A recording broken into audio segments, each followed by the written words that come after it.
Kita berada di segmen Ulas Kompas dan kita akan bahas apa yang menjadi sorotan Harian Kompas edisi 15 Februari 2024 dan sudah bersama saya di sini ada Mas Tri Agung Kristanto. Selamat pagi Mas. Selamat pagi kita. Biasa kita akrab disapa Mas Tra, wakil pemimpin redaksi Harian Kompas. Mas Tra, selamat pagi. Selamat pagi. Mas Tra nyoblos kemarin? Pasti ada. Mas Tra, kita langsung saja bahas apa yang menjadi sorotan di Harian Kompas pada pagi hari ini. Ini kalau kita lihat ada infografis Mas Tra. Betul. Ini ada 7 lembaga survei yang menampilkan bahwa Prabowo Subianto dan Gibran Rakabuming Raka ini menempati posisi pertama ya. Apa yang bisa digambarkan dari visual ini Mas Tra? Kalau berdasarkan data dari 7 lembaga survei termasuk Litbang Kompas kemarin menunjukkan bahwa pemilu presiden dan wakil presiden tentu saja akan berlangsung satu putaran karena kemarin juga sudah dideklarasikan bahwa kira-kira akan menjadi satu putaran.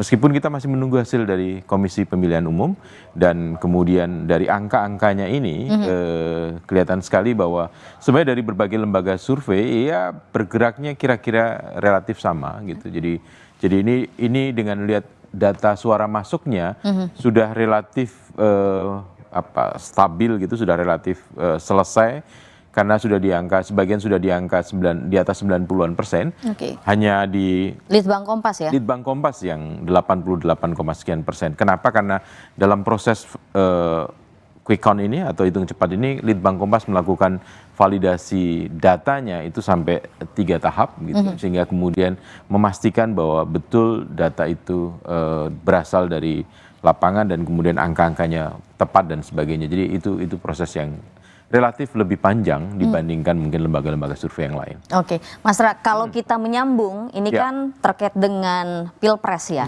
Di sebelahnya itu adalah hasil cepat Kompas, hitung cepat Kompas untuk Pileg 2024. Kaitannya apa Mas Ra? Iya, kalau kita bicara tentang data yang ada di sini, kita akan melihat bahwa 2024 ini pemilunya menghasilkan calon presiden dan calon wakil presiden yang unggul adalah Prabowo Subianto dan Gibran Rakabuming Raka.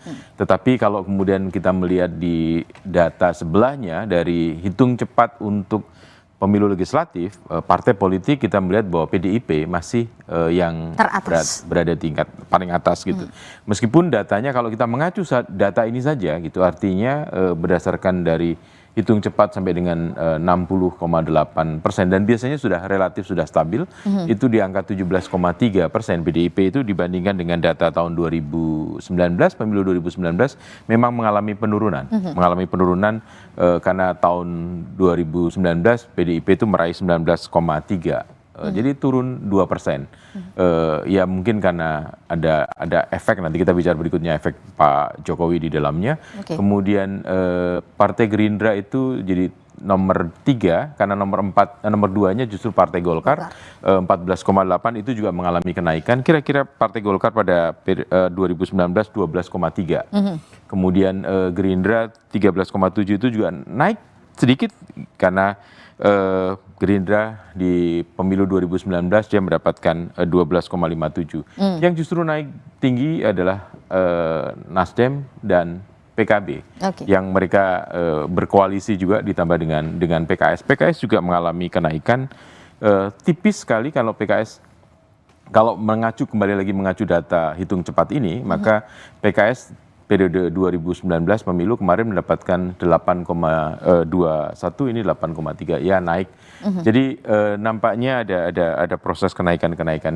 Demokrat kalau kembali lagi data ini ya turun, kemudian P3 juga mengalami penurunan. Jadi kalau berdasarkan data ini maka pemerintahan yang sekali lagi berdasarkan data hitung cepat maka pemerintahan Prabowo Subianto Gibran Rakabuming Raka itu didukung oleh minoritas di parlemen, minoritas di DPR. Kenapa? Karena Partai Gerindra, Golkar, kemudian Demokrat dan PAN itu kira-kira di angka 42, sekian persen atau 43%.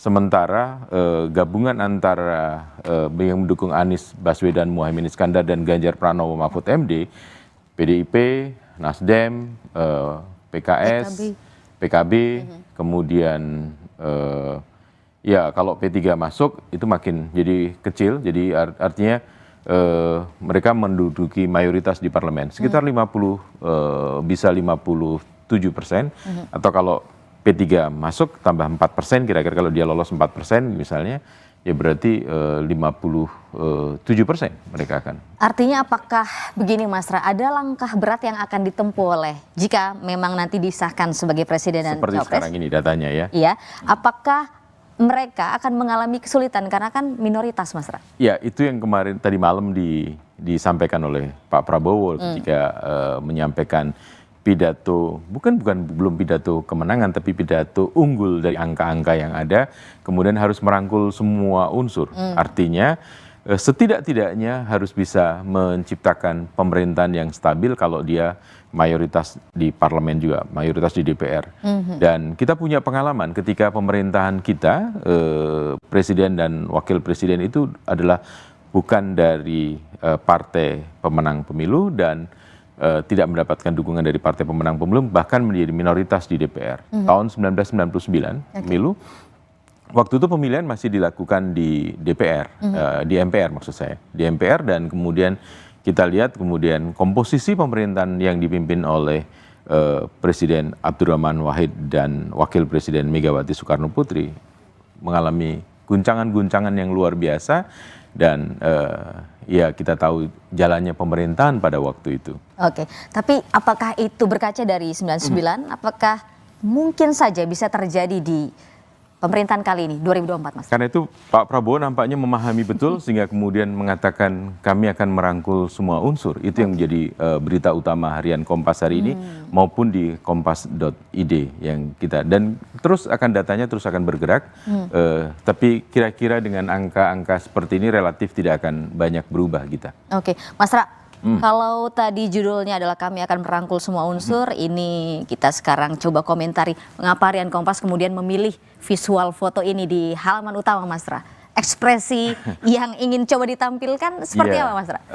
Setelah berjuang dalam 4 kali pemilu, ya setidak-tidaknya Pak Prabowo akhirnya bisa lepas dan dia saya bisa mencapai cita-cita ini, mencapai posisi ini, dan memang agak gesturnya agak kelihatan agak tertutup oleh bayang-bayang dari pendukungnya, jadi tidak terlalu. Padahal lepas ya Mas Ra ya? Iya, padahal tertawa lepas. Dan kemudian Gibran juga menunjukkan kegembiraan dan dia mengatakan bahwa inilah kemenangan anak-anak muda, kaum muda gitu.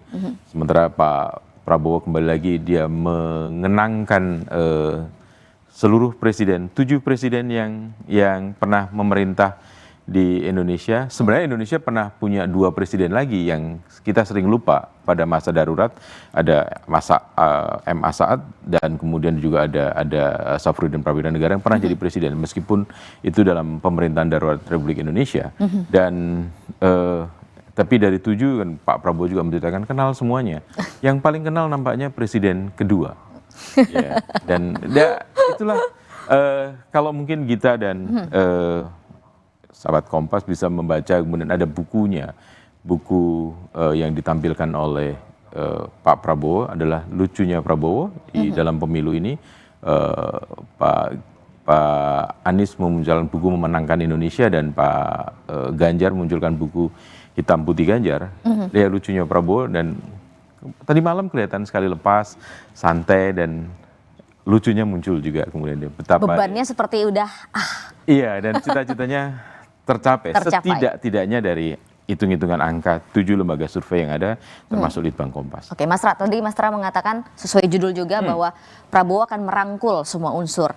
Tapi Mas Ra, di sini juga dituliskan bahwa Prabowo Subianto itu akan mencoba untuk merangkul semua unsur dan kekuatan. Tapi yang nomor 1 dan nomor 3, Anies Baswedan dan Ganjar Pranowo, nampaknya masih alot karena masih menanti hasil final, dan ditambah lagi Mas Ganjar juga akan membentuk tim begitu kan ya? Ada tim investigasi. Tim investigasi. Dan saya kira juga di 01 di Pak Anies dan Pak Muhaimin juga akan melakukan hal yang sama kan, karena mereka juga punya catatan-catatan. Dalam pemilu tahun 2024 ini pemilu yang menurut saya relatif, harus katakan bahwa relatif lebih gaduh dibanding pemilu 2019 maupun pemilu 2014, bahkan dibandingkan pemilu 2024 maupun 2004 dan 2009, di mana waktu itu 2009 Pak SBY yang berpasangan dengan Pak Budiono menang satu putaran kan, juga dengan angka yang mungkin lebih tinggi, sekitar 61% ya. Dari kalau mengacu data itu, ya secara etis memang harus mengatakan bahwa menunggu penghitungan suara KPU. Tetapi apakah kemudian akan bisa merangkul partai-partai itu atau merangkul calon-calon yang ada? Sejarahnya mungkin agak berat, saya mengatakan berat. Karena apa? Karena PDIP misalnya pasti ada luka, ya, karena ketika kita melihat pasangan Prabowo Gibran dan di belakangnya ada Pak Jokowi sebagai, nanti di halaman berikutnya kita bicara tentang efek Jokowi di dalamnya, dan ya pasti ada luka. Kemudian yang kedua PKB, kalau kita lihat kita pada waktu awal-awal membangun koalisi, Gerindra adalah bersama dengan PKB, ya kan. Baru kemudian masuklah Golkar dan PAN pada waktu itu, deklarasi di Tugu Proklamasi atau di Patung Proklamasi, dan kemudian kita tahu PKB keluar gitu, dari situ. Kemudian berikutnya adalah Nasdem. Ya Nasdem kita mesti harus lihat bagaimana arah anginnya gitu, dan kita tahu Pak Surya Paloh adalah seorang politisi yang sudah cukup pengalaman gitu, dan saat ini ada di pemerintahan sebenarnya. Tetapi toh juga sangat kritis.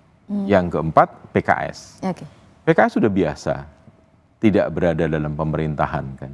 Jadi PDIP juga sudah punya pengalaman tidak berada dalam pemerintahan periode 2004 sampai dengan 2014. Artinya di dua pemilu 2004 dan 2009 PDIP tidak berada di pemerintahan. Jadi udah biasa. PKS sudah sangat biasa juga. Jadi ya tidak mudah pasti merangkul semua unsur ini.